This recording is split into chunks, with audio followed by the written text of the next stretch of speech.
1/3 November 24, 1944. Northfield, Tinian and Elliefield, Saipan. The 21st Bomber Command launches 111 Boeing B-29 Superfortresses toward the Japanese mainland. Brigadier General Wood Hansel commands the American Strategic Bombing Force from his headquarters on Guam. Silver bombers carrying 277 tons of bombs against the Nakajima Aircraft Company's Musashino engine plant on Tokyo's outskirts. What Japanese fighter pilots discover this morning will shatter their understanding of aerial warfare and reveal a technological gap that no amount of courage or determination can overcome.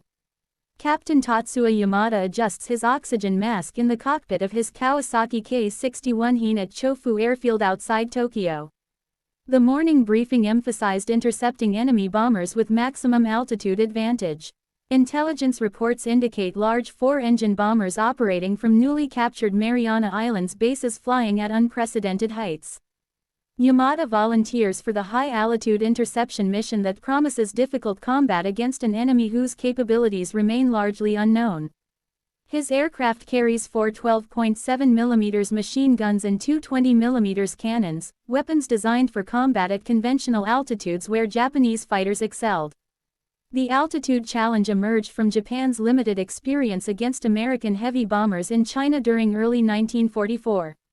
Those B-24 Liberators and older B-7 Flying Fortresses operated at altitudes Japanese fighters could reach, typically between 20,000 and 25,000 feet. Major Tishimeta had developed specialized climbing tactics based on those encounters, emphasizing gaining altitude before engagement rather than climbing during combat. A pilot already at altitude possessed energy advantages that could overcome defensive armament. But the morning's intelligence reports suggested these new bombers operated far higher than anything previously encountered. The 21st Bomber Command represents America's most powerful Pacific strategic deployment since the Doolittle raid of 1942. The command would eventually total over 1,000 aircraft operating from 5 major airfields across Saipan, Tinian, and Guam, with pressurized cabins designed specifically for extreme high-altitude operations over vast Pacific distances.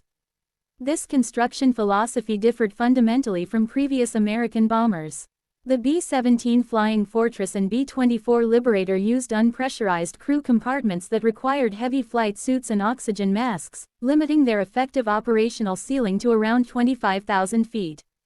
American designers prioritized altitude capability in the B-29, accepting complexity in exchange for operational sanctuary above enemy interceptor range. The pressurization system allowed crews to work in shirt sleeves at altitudes where unpressurized aircraft crews would struggle with cold and hypoxia. Yamada's formation includes K-61 high-end from the 244th Century and Nakajima K-44 Shoki interceptors from the 47th Centi, climbing desperately from multiple airfields around Tokyo at maximum sustainable rate. The Japanese pilots observe contrails forming at extreme altitude where American formations approach from the southeast. Radar operators at the Chiba Detection Station identify the incoming formation at 27,000 to 31,000 feet, varying their altitude as they navigate weather conditions. Ground controllers vector defending fighters toward the threat axis, but the climbing interceptors struggle to reach even 25,000 feet before the bombers arrive, over target. The technological disparity becomes immediately apparent as opposing forces attempt engagement for the first time. Yamada flies an aircraft designed in 1941 for medium-altitude combat against Chinese and early Pacific War opposition. His Ki-61 weighs 7,650 pounds lb with a 1,175 horsepower Kawasaki HR-40 liquid-cooled engine providing 368 miles per hour maximum speed at 16,400 feet. While specifications claim a service ceiling of 36,000 feet, actual combat performance degrades severely above 28,000 feet. The engine loses power dramatically in thin atmosphere, while control surfaces become increasingly sluggish. Self-sealing fuel tanks and pilot armor had been incorporated following combat experience, adding weight that further reduced altitude performance. The Ki-44 interceptors from the 47th Centi attempt reaching the bomber formation, which varies between 27,000 and 30,000 feet altitude depending on weather conditions. These fighters, specifically designed for high-altitude interception with superior climb rates, struggle desperately in the thin atmosphere. Engines overheat while producing a fraction of their sea-level power, and pilots gasp through inadequate oxygen systems that were designed for shorter engagements at lower altitudes. The interceptors manage to reach 28,000 feet before most begin stalling, still thousands of feet below many of the bombers. Those few fighters that achieve sufficient altitude lack the energy for sustained engagement. Control surfaces barely respond in rarefied air while engines strain beyond design limits. The B-29s maintain formation integrity at their operational altitude. Crews working comfortably in pressurized compartments without the heavy flight suits or cumbersome oxygen masks that handicapped previous bomber operations. Captain Robert Morgan commands the lead superfortress Dauntless Doy as navigator Captain Theodore Vansirk identifies the primary target through the Norden bomb sight. The bomber's 4 Wright 350 engines generate 2,200 horsepower each, maintaining over 300 miles per hour true air speed at operational altitude despite the thin air. Turbo superchargers compress the thin atmosphere, maintaining engine power where naturally aspirated engines fail. The pressurized compartments connect through a tunnel over the bomb bays, allowing crew movement without altitude suits.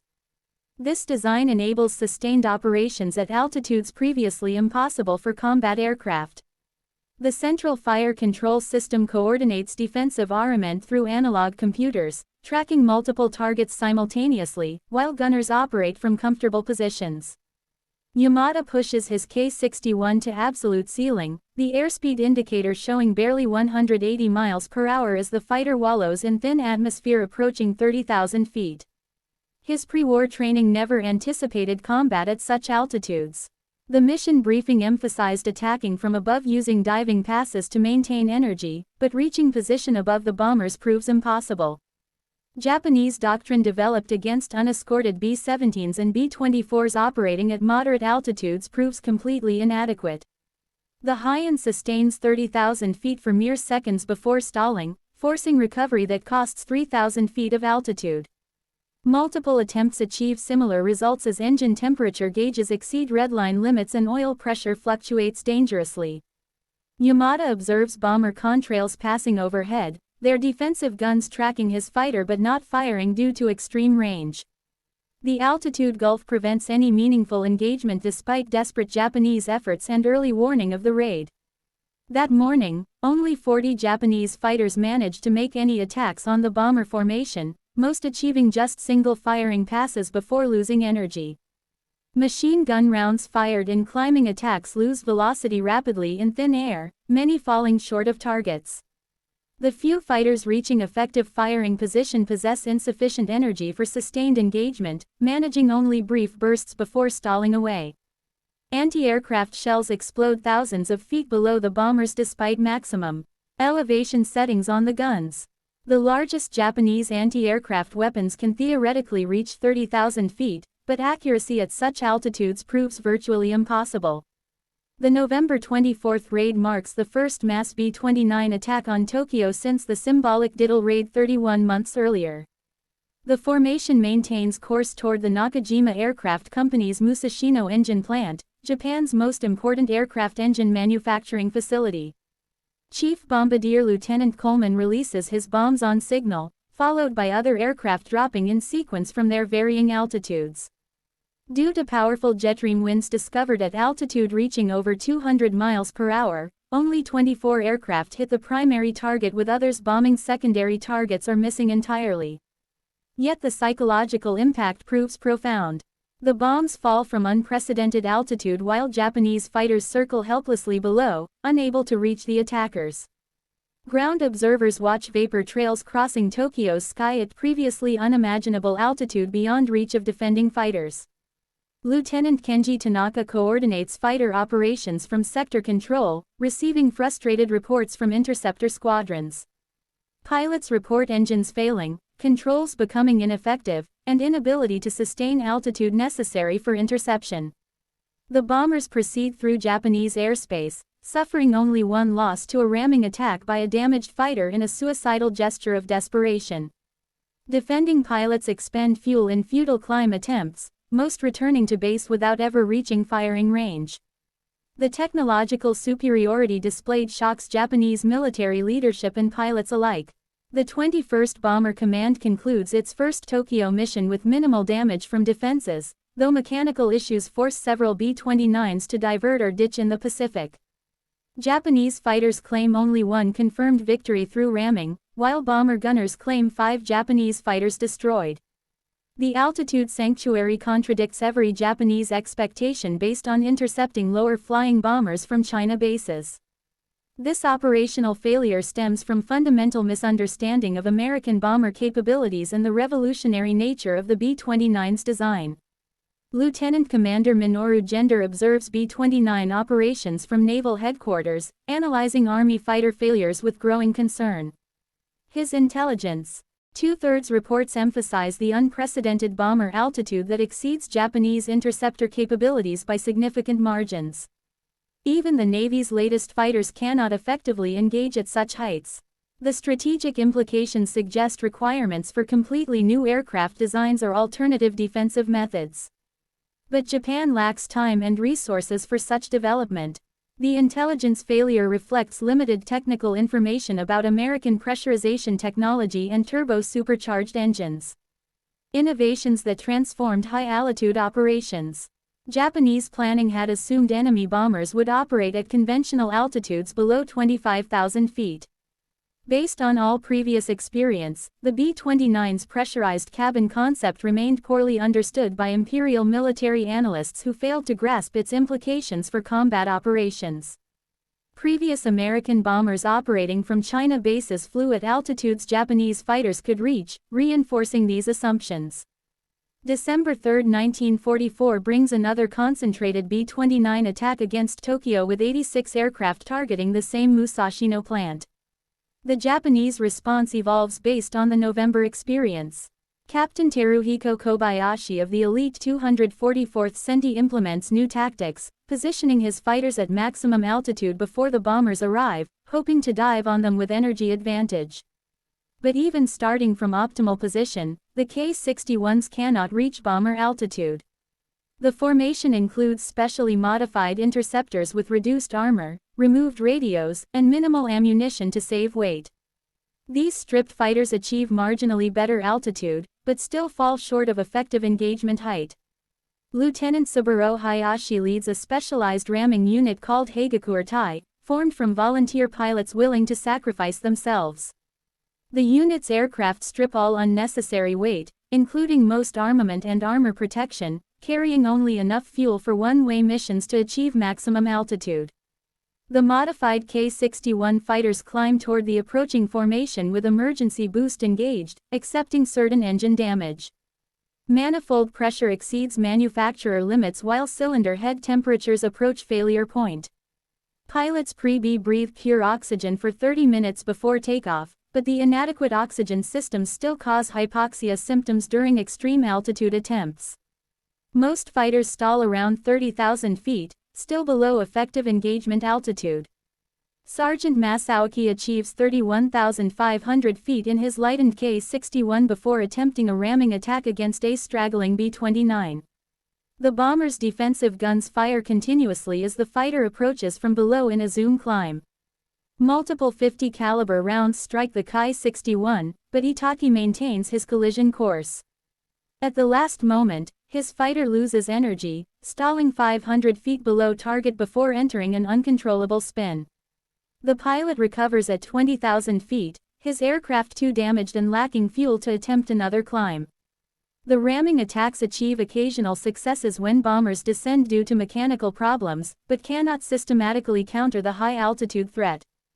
Through December 1944, B-29 losses remain minimal while Japanese cities begin suffering strategic damage.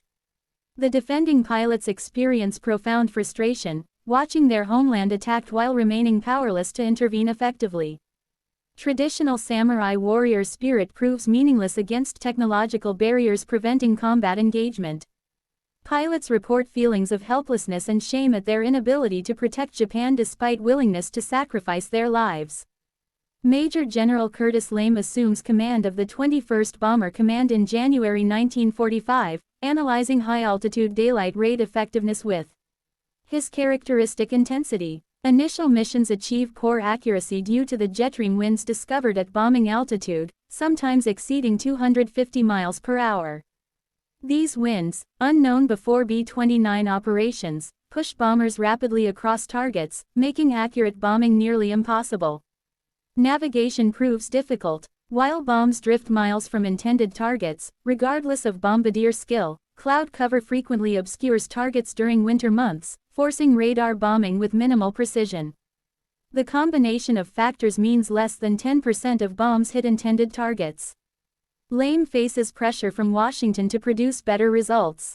After analyzing the tactical situation, he implements a revolutionary change in March 1945, ordering low-altitude night incendiary attacks against urban areas. This decision transforms the air war over Japan. B-29s strip defensive armament except tail guns carrying maximum incendiary bomb loads. The altitude reduction from 30,000 feet to 5,000 to 9,000 feet eliminates the jetrime problem while bringing bombers within range of Japanese defenses. The tactical shift means Japanese fighters can suddenly achieve effective interception altitude, fundamentally changing combat dynamics. March 9, 1945 witnesses Operation Meeting House, the devastating Tokyo firebombing mission that reshapes strategic bombing doctrine. The attack force of 334 B-29s approaches at 5,000 to 9,000 feet altitude, finally within reach of all Japanese fighter types. Night conditions and the unexpected tactical change initially confused Japanese defenses.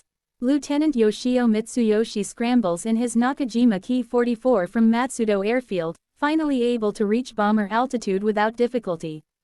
But night combat presents entirely different challenges. Without airborne radar or effective ground control, Japanese fighters struggle to locate targets in darkness.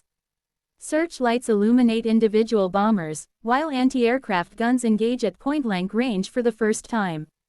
Ki-44s and Ki-61s conduct desperate single attacks without radio coordination or formation support. Mitsuyoshi achieves multiple firing passes against B-29s, observing hits on engine nacelles and fuselages. Several bombers stream flames and lose altitude, but most continue to their targets despite damage. The superfortresses demonstrate remarkable durability, absorbing tremendous punishment while proceeding to targets. Remote-controlled turrets engage attacking fighters with radar-directed fire in darkness, proving surprisingly effective. Japanese pilots trained for daylight combat struggle with night engagement techniques. The incendiary attack creates a firestorm consuming 16 square miles of Tokyo, killing an estimated 100,000 civilians in the deadliest air raid in history. Japanese fighters claim 14 B-29s destroyed, the highest toll of the war, but cannot prevent catastrophic damage to the capital. Low altitude enables interception, but overwhelming bomber numbers, night conditions, and the surprise tactical shift limit defensive effectiveness. The success of firebombing validates LAME's gamble, establishing a pattern for subsequent raids. The tactical shift invalidates Japanese high-altitude interceptor development programs that had been desperately pursuing solutions to the altitude problem. Resources devoted to high-altitude engine development and pressurization research become irrelevant overnight. Imperial Navy Lieutenant Sadamu Kumachi flies the new Mitsubishi J-2M Raiden interceptor during B-29 raids over Nagoya in early 1945. The Raiden's supercharged CAS engine enables a 36,000 feet ceiling, theoretically sufficient to engage B-29s. But combat at extreme altitude proves nearly impossible even when fighters can reach bomber height. Controls barely respond while the engine produces minimal power despite supercharging. Pilots report inability to maintain pursuit curves or lead targets effectively in the thin air, even when reaching bomber altitude. Fighters lack performance for effective engagement. The Raiden requires perfect positioning before bomber arrival to attempt even a single firing pass. Climbing pursuit from below remains impossible once bombers pass overhead. Many pilots experience oxygen system failures causing disorientation or unconsciousness at altitude. The few successful interceptions occur against damaged stragglers descending from formation, not healthy bombers at operational altitude. April 1945 brings coordinated kamikaze attacks against B-29 formations. As conventional interception continues proving inadequate, the Japanese military formally organizes special attack units specifically targeting B-29s. Corporal Koshi Agawa successfully rams B-29 Torchi over Kawasaki on April 12. Both aircraft destroyed in the collision. This same day witnesses one of the most celebrated acts of heroism in B-29 operations. Staff Sergeant Henry Irwin earns the Medal of Honor when a phosphorus flare explodes prematurely in his aircraft. The device burns through Irwin's face and body, destroying his nose and blinding him. Despite horrific injuries, Irwin carries the flaming device through the bomber to the cockpit window, saving 11 crew members. His sacrifice exemplifies the courage shown by both sides despite the technological mismatch. Special attack units form at multiple bases with pilots volunteering for certain death missions against the Silver bombers. These ramming attacks achieve limited success, destroying perhaps 10 B-29s throughout the war, a tiny percentage of the bomber force. The psychological impact on American crews exceeds the tactical results, knowing that enemy pilots will deliberately ram their aircraft. Yet even successful ramming attacks cannot significantly impact the bombing campaign's effectiveness. The central fire control system on B-29s proves remarkably effective against Japanese fighters despite reduced gun positions compared to B-17s. Computer-controlled turrets track multiple targets simultaneously while gunners operate from pressurized compartments rather than exposed positions. Japanese pilots report unprecedented defensive fire accuracy with the automated system maintaining tracking even during